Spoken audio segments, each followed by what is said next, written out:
So my message to these families were simple. We're not going to abandon you. We will stand by you.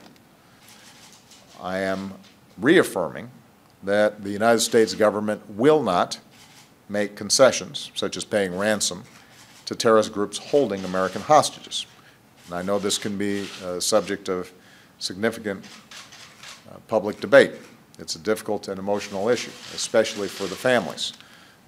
As I said to the families who are gathered here today, and as I've said to families in the past, I look at this not just as a president, but also as a husband and a father. And if my family were at risk, obviously I would move heaven and earth to get those loved ones back. As president, I also have to consider our larger national security.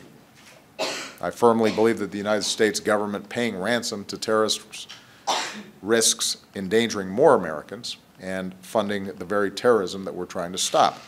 And so I firmly believe that our policy ultimately puts fewer Americans at risk.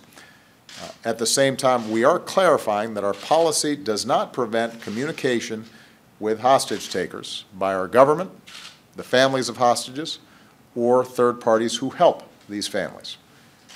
And when appropriate, our government may assist these families and private efforts in those communications.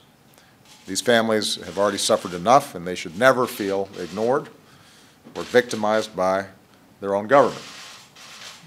Diane Foley, whose son Jim was killed by ISIL last year, said, "As Americans, we can do better." I totally agree. We must do better.